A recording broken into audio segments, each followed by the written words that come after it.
اس building کے اندر blocks استعمال ہوئے ہیں. اگر تمام بلاکس اپنی اپنی جگہ پر جو ہے وہ رسٹی ہو جائیں یا اس کے اندر کوئی گھن آ جائے تو ساری عمارت جتنی بھی خوبصورت بنا لیں, انجینئرنگ کا شاہکار ہو اور اس کے اندر جو کچھ بھی ہو, تو وہ مستحکم نہیں رہ سکتی. تو جماعت سازی سے پہلے افراد سازی ضروری ہے. تو افراد کے لیے ہمیں پہلی آیت بتا رہی ہے کہ اپنے آپ کو ٹھوک بجا کے چیک کریں, اس فلسفے کے تحت لائیں, آپس کی عداوتوں کو ختم کریں اور تقوی اختیار کر کے آپس میں جڑ جائیں. علامہ اقبال نے کہا ہے کہ یہ راز کسی کو نہیں معلوم کہ مومن قاری نظر آتا ہے, حقیقت میں ہے قرآن. تو یہ قرآن ہے جو ہمیں جوڑے گا اور ایک جو ہے صف کے نیچے لائے گا.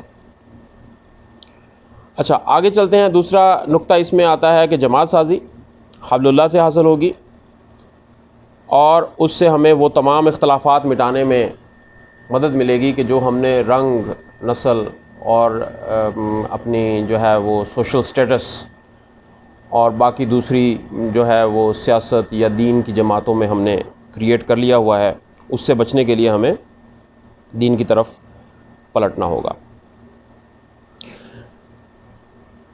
آج کی جماعت سازی میں اگر ہم اور اپنے معاشرے میں دین کا پہلو اگر تھوڑا سا پیچھے کر دیں تو ہمارا معاشرہ نظر آتا ہے مغربیت کی طرف چلتا ہوا. اس میں کیا چیز ہے جو نقصان دہ ہے ایک مسلم معاشرے کے لیے؟ مغرب نے آج یہ طرز اختیار کر لیا ہے سوسائٹی میں کہ پرسنل لائف ہے ہر کسی کی.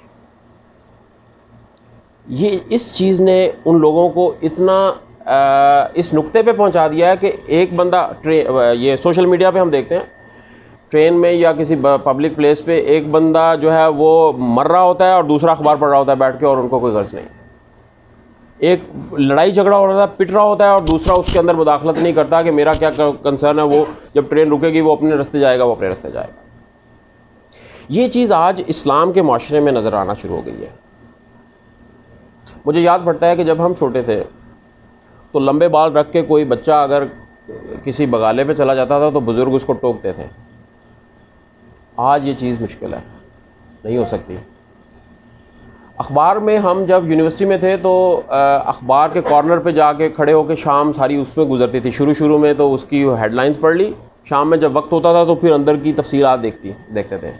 آپ اتفاق کریں گے میرے ساتھ, اس میں لکھا تھا کہ اکثر دیکھتے تھے کہ کسی خاتون کو تنگ کرنے پر منع کرنے پر اوباش نوجوانوں نے شہری کی پٹائی کر دی. ایسی بات سننے میں آتی.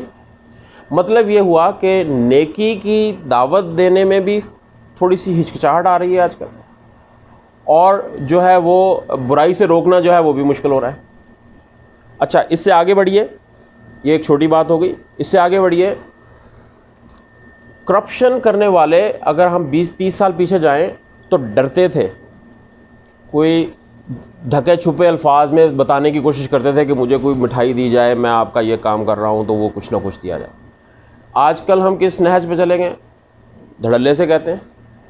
اور آج کل تو ریکارڈنگ بھی عام ہو گئی ہے, اس سے بھی نہیں ڈر رہے وہ کہ کوئی فلم بنا لے گا, وہ سارا کچھ صاف کہہ رہے ہیں اور وہ اس کو مانگ رہے ہیں. اس سے آگے چلے جائیے, عدالت میں جائیں گے تو وہاں آپ کو کرائے کے گواہ مل جائیں گے, وہ پروفیشنل ہوتے ہیں, وہ بات سمجھ جاتے ہیں. جج کے سامنے چلے جائیں گے, وہ بات کریں گے, وہ کراس کوسچننگ میں وہ جو ہے نا وہ سنبھال لیں گے بات. سورہ نساء کی آیت نمبر 135 اگر ہم پڑھیں غور سے تو وہ اندر سے ہلا دینے والی آیت ہے. اس کا مفہوم میں آپ کے سامنے رکھتا ہوں کہ اللہ تعالیٰ فرما رہے ہیں کہ اے ایمان والو, حق کی گواہی کے لیے کھڑے ہو جاؤ. وہ ہو جائے کہ وہ آپ کے خلاف جائے, آپ کے والدین کے خلاف جائے, آپ کے اقربا کے خلاف جائے, سچی گواہی دینی ہے. اور آپ اپنی گواہی میں یہاں اس حد تک نہ جاؤ کہ آپ کی دل کی خواہش اس میں مانے ہو جائے کہ میری دل کی خواہش ہے کہ میں اس کو سبق سکھاؤں تو میں گواہی غلط کر دوں. اچھا اگلی آیت کا حصہ دیکھیے, وہ کہتے ہیں اللہ تعالیٰ نے فرمایا کہ گواہی سچ ہو, کسی کے مالدار ہونے کی وجہ سے اس کے حق میں نہ جائے, اور کسی کے غریب ہونے کی چلو بیچارہ ہے یار اس کو حق دے دو, یہ بھی نہیں کرنا. اور اگر کرو گے تو اللہ تعالیٰ علیم الخبیر ہے. تو یہ ہمارے معاشرے کا، اب ہم نے چھوٹی سی مثالوں سے شروع کیا، ہم بڑی مثال کی طرف جا رہے ہیں. اب یہ گواہی کی کتنی اہم چیز ہے اس کی پرواہ نہیں ہے. دیندار لوگ بھی اگر کام کرنے جاتے ہیں کسی آفس میں تو کہتے ہیں یار چلتا ہے، اس کے بغیر گزارا نہیں ہے. اب دین والا بندہ، جو قرآن پڑھنے والا بندہ ہے، جو نماز پڑھنے والا بندہ، وہ وہاں کھڑا کیوں نہیں ہو جاتا حق کے لیے؟ وہ کہتا ہے یہ اپنا کام نکالیں اور آگے چلیں. تو یہ بات کیا ہوئی؟ وہ جو تقویٰ سے ہم نے افراد سازی کی، ان کو مل کے جو جماعت بنائی، وہ جماعت اتنی مضبوط نہیں ہے. وہ یامرون بالمعروف ونہی عن المنکر کے فریضے سے کہتے ہیں ہمیں کیا، اور وہ آگے چل جاتے ہیں اور اپنے زندگی کے کاموں کو وہ گزارتے چلے جا رہے ہیں اور یہ چیزیں برداشت کیے چلے جا رہے ہیں. تو اگر ایسا کریں گے تو پھر وہ جو کس طرح سے ہم سرخ رو ہو جائیں گے ان 3 نکات کے لیے کہ کیا شخصی طور پر میرے اندر کیا چیز ہے، میں کتنا ایمان پہ اور کتنا تقوی پہ ہوں. پھر ہم as a group, as a society ہم کس مقام پہ کھڑے ہوئے ہیں، وہ آپس میں کتنی محبت ہے، کیا دل کٹے پھٹے ہیں، اوپر سے مسکراہٹ ہے اور دلوں میں ہم جو ہے وہ ایسی چیز لیے بیٹھے ہیں. یہ چیز بھی بڑی عام ہے کہ چھوٹے بچے سے کہتے ہیں باہر آیا، اسے کہہ دو کہ بابا سو رہے ہیں، بغیر جانے ہوئے کہ ہم اس بچے کے چھوٹے سے دل میں اور چھوٹے سے دماغ کے اندر کیا چیز ڈال رہے ہیں کہ وہ بعد میں کیسے کریکٹ ہوگی جو باپ سے یہ چیز سیکھے گا. تو آپس میں مسکرا کے ملیں گے، بہت خوشی ہوئی آپ سے مل کے، لیکن دل کے اندر ہمیں معلوم ہے کہ وہ جان چھڑانے کی بات کی جا رہی ہے. یہ ہمارا معیار ہے آپس میں محبت کا. اور ہم وارث ہیں اس جماعت کے جو غزوہ بدر میں 313 کھڑے ہو گئے تھے، ہم ان کے وارث سمجھتے ہیں ہم نے آپ کو. اور آخری بات یہی کہ جو اللہ تعالیٰ کا قرآن ہے وہ ایک نظام حیات ہے، اور یہ اس دنیا پہ لاگو ہونے کے لیے آیا ہے. ہمیں 3 دفعہ یہ آیت ملتی ہے، سورہ صف میں بھی ہے کہ هو الذی ارسل رسولہ بالہدی ودین الحق لیظہرہ علی الدین کلہ ولو کرہ المشرکون.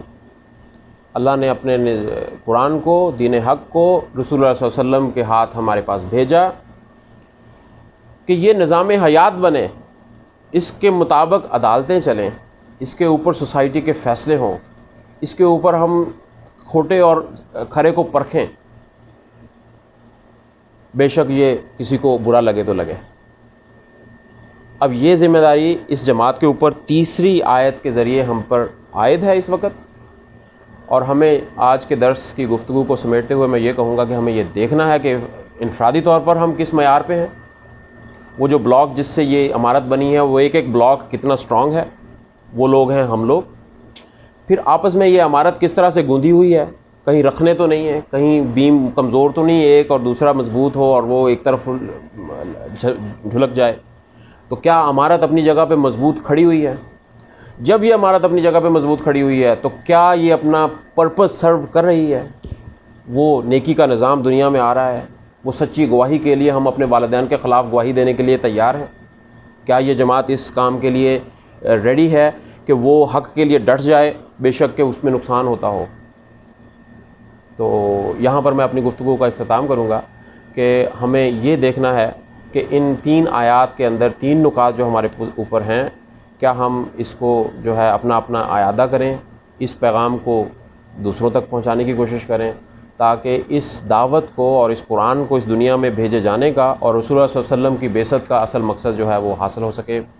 بارک اللہ لی ولکم فی القرآن العظیم ونفعنی وایاکم بالآیات و ذکر الحکیم.